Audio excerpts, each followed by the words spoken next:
उन्होंने कहा कि भी रशिया का रशियन यूक्रेन कन्फ्लिक्ट ने यह साबित कर दिता है कि ये जी अज जिन्होंने समझा जाता सी कि जी हुण न्यूक्लीयर तक गल पहुँच गई। उन्हें कहा कि the CDS called it the return of trench warfare since the front line has barely moved. This comment has important lessons for Indian planning.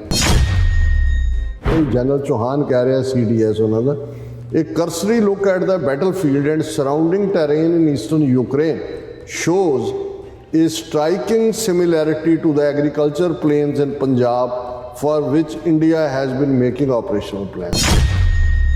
A densely populated area dotted with industrial zones, built up urban spaces, and a network of irrigation canals scattered around the countryside is an appropriate description for Punjab as well as for Donbas in eastern Ukraine।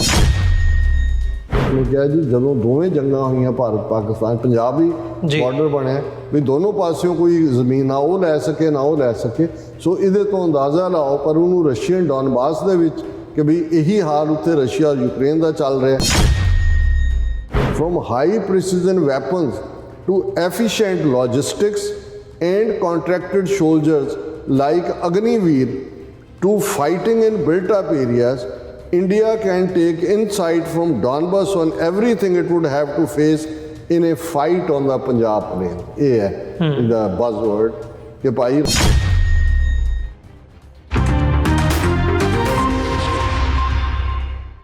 Ji doctor साहब शुरुआत करिए अगले segment की। Viewers तुहाडा सारिਆਂ ਦਾ स्वागत है।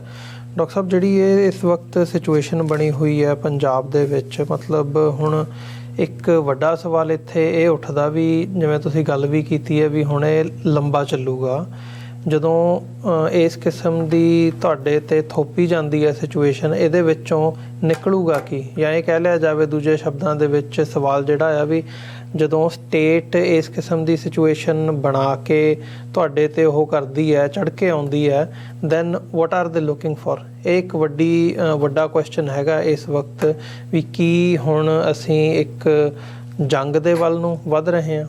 देखो मैं सर गुरचरण सिंह जी का शुक्रिया अदा करदा ह्यूस्टन तो कि उन्होंने सानू दा प्रिंट का एक आर्टिकल भेजा और ये मनविंदर सिंह नां दे जिहड़ा ये कांग्रेस लीडर भी है, एडिटर इन चीफ है डिफेंस एंड सिक्योरिटी अलर्ट ते चेयरमैन है soldier warfare advisory committee Rajasthan. और इसका जिहड़ा हैडलाइन देख के ही मैं एकदम जिहड़ा उन्होंने कहो कि भी चौंकण वाली गल भी सी ते ये भी देखने वाली गल सी कि एनमी किस लैवल ते जाके साडी मूवमेंट नूं देख रहा। एक पासे बेशक उन्हां दी प्रोपेगेंडा जिहड़ी मशीनरी है वो तो इसनूं फ्यू हंड्रेड पीपल जां ये इन्हां दा भंड महकमे दा हैड भगवंत मान इन्हें भी पहला जिहड़ा अपने एक इंडियन एक्सप्रैस टू ट्रिब्यून च कहा सी कि there are about 1000 people in Punjab, that is not the Punjab. ये सारे 27 मिलियन लोग नहीं है, 1000 लोग जो एक थां इकट्ठे हो जाते हैं तुसीं उहनूं खालिस्तान बना दिंदे हो। कोई पंजाब च खालिस्तान की हिमायत नहीं है जी। सो एक पासे तो इन्हां दा ये काम चल रहा, पर उन्हां दी तुसीं स्ट्रैटजी जां वो लड़ाई नूं कित्थों तक लिजा के देख रहे हैं। ਹੁਣ ਇਹ ਹੈਡਿੰਗ ਜਿਹੜਾ ਹੈ ਉਹ ਮੇਰਾ ਖਿਆਲ ਹੈ ਬਹੁਤ ਸਾਰੇ ਸਾਡੇ ਦਰਸ਼ਕ ਜਿਹੜੇ ਨੇ ਉਹਨਾਂ ਨੂੰ ਵੀ ਇੱਕ ਵਾਰੀ ਉਹ ਜ਼ਰੂਰ ਚੌਂਕਾਏਗਾ। Indian military finally spoke on Ukraine war, now it must see the Donbas Punjab similarity. ਹੁਣ ਜ਼ਾਹਰ ਹੈ ਕਿ ਯੂਕਰੇਨ ਰਸ਼ੀਅਨ ਯੂਕਰੇਨ ਵਾਰ ਨੂੰ 1 ਸਾਲ ਹੋ ਗਿਆ ਜੀ। ਫਰਵਰੀ ਦੇ ਮਹੀਨੇ ਪਿਛਲੇ ਵਰੇ 2022 ਦੇ ਵਿੱਚ ਰਸ਼ੀਆ ਨੇ ਜਿਹੜੇ ਪ੍ਰੋਵਿੰਸ ਲਏ ਸੀ ਯੂਕਰੇਨ ਦੇ ਈਸਟਰਨ ਪ੍ਰੋਵਿੰਸ ਉਹਨਾਂ ਦੇ ਵਿੱਚ ਇੱਕ ਡੌਨਬਾਸ ਪ੍ਰੋਵਿੰਸ ਲੈਵਲ। ਔਰ ਜੇ ਹੁਣ ਇਹ ਔਰ ਇਹ ਜਿਹੜੀ ਡਿਸਕਸ਼ਨ ਹੈ ਇਹ ਕਿਸੇ ਦੀ ਫਿਟ ਆਫ ਇਮੈਜੀਨੇਸ਼ਨ ਨਹੀਂ ਹੈ, ਉਹਦੇ ਚੋਂ ਨਿਕਲੀ। ਇਹ ਜਿਹੜਾ ਪਿਛਲੇ ਦਿਨਾਂ 'ਚ ਇਹਨਾਂ ਦਾ ਬੜਾ ਸੀਰੀਅਸ, ਜਿਸ ਨੂੰ ਇਹਨਾਂ ਨੇ 8ਵਾਂ ਰਾਇਸੀਨਾ ਡਾਇਲੋਗ ਕਿਹਾ, ਜਿਹਨੂੰ jointly organised by ministry of external affairs and observer research foundation in Delhi on 2 March ਜੀ। ਅਸੀਂ ਮਾਰਚ ਦੇ ਮਹੀਨੇ 'ਚੋਂ ਗੁਜ਼ਰ ਰਹੇ ਹਾਂ, ਅਜੇ 2 ਹਫ਼ਤੇ ਪਹਿਲਾਂ ਦਾ ਇਹ ਡਾਇਲੋਗ। ਔਰ ਇਹ ਇਸ ਲੈਵਲ ਦਾ ਇੰਪੋਰਟੈਂਸ ਵਾਲਾ ਡਾਇਲੋਗ ਸੀ ਜਿਹਦੇ 'ਚ ਰਸ਼ੀਅਨ ਵੀ ਨੁਮਾਇੰਦਾ ਆਇਆ, ਈਰਾਨ ਦੇ ਵੀ ਫੋਰਨ ਮਿਨਿਸਟਰ ਨੇ ਆਉਣਾ ਸੀ, ਪਰ ਜਿਹੜੀ ਇਹ ਕਰਵਾ ਰਹੇ ਸੀ ਉਹਨਾਂ ਵੱਲੋਂ ਇੱਕ ਐਸੀ ਐਡ ਪਬਲਿਸ਼ ਕੀਤੀ ਗਈ ਜਿਹਦੇ 'ਚ, ਕਿਉਂਕਿ ਈਰਾਨ 'ਚ ਇੱਕ ਆਪਣਾ ਇਸ਼ੂ ਚੱਲ ਰਿਹਾ ਸੀ ਜਿਹੜਾ ਉਸ ਨੂੰ ਲੈ ਕੇ ਹਿਜਾਬ ਨੂੰ, ਸੋ ਉਹਦੇ 'ਚ ਉਹ ਸੀ ਔਰ ਈਰਾਨ ਨੇ ਆਬਜੈਕਟ ਕੀਤਾ ਉਹਦੇ ਤੋਂ। ਉਹਨਾਂ ਨੇ ਕਿਹਾ ਜੀ ਐਡ 'ਚੋਂ ਪਿਕਚਰ ਹਟਾਓ ਜੀ, ਔਰ ਇਹ ਮੰਨੇ ਨਹੀਂ ਹੈ ਔਰ ਈਰਾਨ ਦੇ ਮਿਨਿਸਟਰ ਨੇ ਆਪਣਾ ਕੈਂਸਲ ਕਰ ਦਿੱਤਾ। ਸੋ ਜਿਹੜੀ ਗੱਲ ਮੈਂ ਕਹਿ ਰਿਹਾ ਵੀ ਇਹ ਕਿਸੇ ਨਾ ਤਾਂ writer the fit of imagination ਹੈ, ਨਾ ਕਿਸੇ ਮੈਵਰਿਕ ਕਿਸਮ ਦੇ ਬੰਦੇ ਨੇ ਲਿਖਿਆ ਕਿ ਜੀ ਉਹ ਸੁੱਤੇ ਪਏ ਨੂੰ ਅਫੀਮ ਖਾ ਕੇ ਜਿਹੜਾ ਉਹ ਕੋਈ ਸੁਪਨੇ ਆ ਰਹੇ ਨੇ। ਹੁਣ ਇਸ ਦੇ ਵਿੱਚ 8th ਰਾਇਸੀਨਾ ਡਾਇਲੌਗ ਦੇ ਵਿੱਚ ਇਹ ਔਰ ਇਹਦੀ ਸ਼ੁਰੂਆਤ ਲਿਖਣ ਵਾਲੇ ਦਾ ਮੈਂ ਦੱਸੀ ਹੈ ਬੈਕਗਰਾਉਂਡ ਮਨਵਿੰਦਰ ਸਿੰਘ, ਔਰ ਇਹ ਕਹਿ ਰਿਹਾ ਕਿ ਵੀ ਇਸ ਦੇ ਵਿੱਚ ਈਵਨ ਰਾਇਸੀਨਾ ਡਾਇਲੌਗ 'ਚ ਯੂਨਾਈਟਿਡ ਸਟੇਟਸ ਦੇ ਮੈਰੀਨ ਕਾਰਪਸ ਦੇ ਚੀਫ ਜਨਰਲ ਜੇਮਸ ਮੈਟਿਸ ਵੀ ਮੌਜੂਦ ਸੀ ਜੀ, ਆਸਟ੍ਰੇਲੀਆ ਦਾ chief of defence force general Angus Campbell ਵੀ ਜਿਹੜਾ ਇਨਵੋਲਵ ਸੀ। ਔਰ ਇਸੇ ਤਰ੍ਹਾਂ ਜਿਹੜਾ ਇੱਕ ਉਹਨਾਂ ਨੇ ਸੈਸ਼ਨ ਕੀਤਾ ਦਾ ਓਲਡ ਦਾ ਨਿਊ ਐਂਡ ਦਾ ਅਨਕਨਵੈਨਸ਼ਨਲ, ਔਰ ਇਸ ਦੇ ਵਿੱਚ ਜਿਹੜਾ general chief of defence staff India the general Anil Chauhan, ਉਹਨੇ ਆਪਣੇ ਆਪ ਨੂੰ ਥੋੜ੍ਹਾ ਓਪਨ ਅਪ ਕੀਤਾ ਔਰ ਇਸ 'ਚ ਉਹਨਾਂ ਨੇ ਇੰਡੀਅਨ ਇਸ ਜਨਰਲ ਨੇ ਰਸ਼ੀਆ ਯੂਕਰੇਨ ਵਾਰ ਦੀਆਂ ਲੌਜਿਸਟਿਕਸ ਜਾਂ ਇੰਡੀਅਨ ਪੋਜੀਸ਼ਨ ਦੇ ਉੱਤੇ ਗੱਲ ਕੀਤੀ ਔਰ ਉਹਨਾਂ ਨੇ ਜ਼ਾਹਰ ਹੈ ਉਹਦੇ 'ਚ ਇੰਡੀਆ ਚਾਈਨਾ ਕਨਫਲਿਕਟ ਦੀ ਗੱਲ ਵੀ, ਕਿਉਂਕਿ ਉਹਦੇ 'ਚ ਅਮਰੀਕਨ ਇਸ ਲੈਵਲ ਦੇ ਜਾਂ ਆਸਟ੍ਰੇਲੀਅਨ ਜਨਰਲ ਵੀ ਮੌਜੂਦ ਸੀ।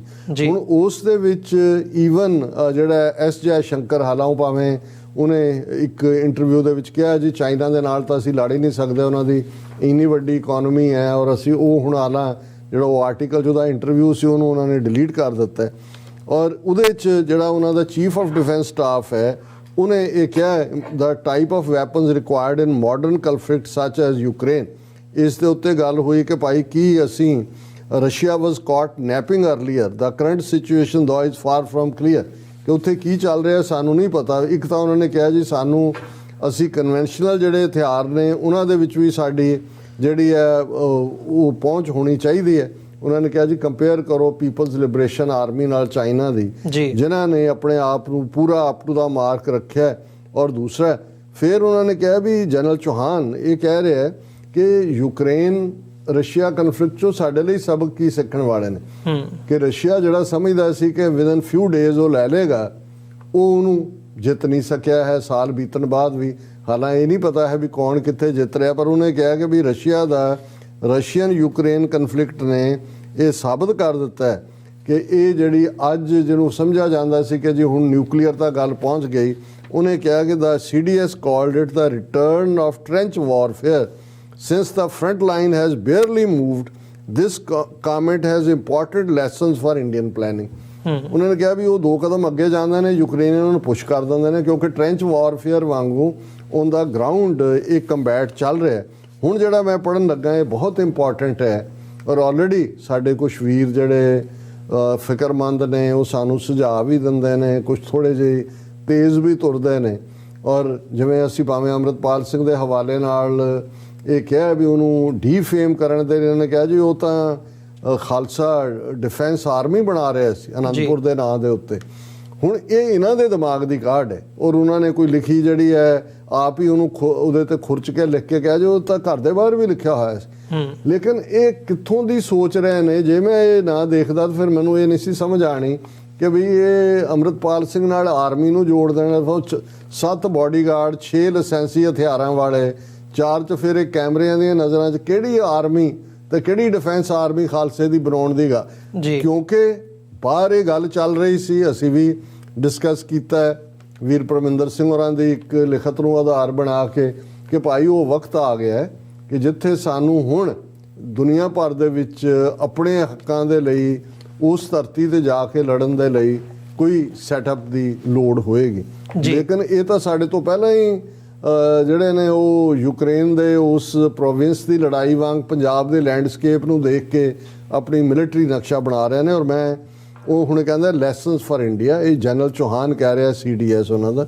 A cursory look at the battlefield and surrounding terrain in eastern Ukraine shows a striking similarity to the agriculture plains in Punjab for which India has been making operational plan. ਉਹਨਾਂ ਨੇ ਕਿਹਾ ਜੀ Russia ਦਾ ਦੇਖੋ Ukraine ਦੇ ਵਿੱਚ eastern 'ਚ ਉਹੀ landscape ਹੈ, ਉਹੀ ਟੋਪੋਗ੍ਰਾਫੀ ਹੈ, ਉੱਥੇ ਵੀ ਫਲੈਟ ਲੈਂਡ ਐਗਰੀਕਲਚਰ ਲੈਂਡ ਜਿਵੇਂ ਪੰਜਾਬ ਦੇ ਵਿੱਚ ਹੈ।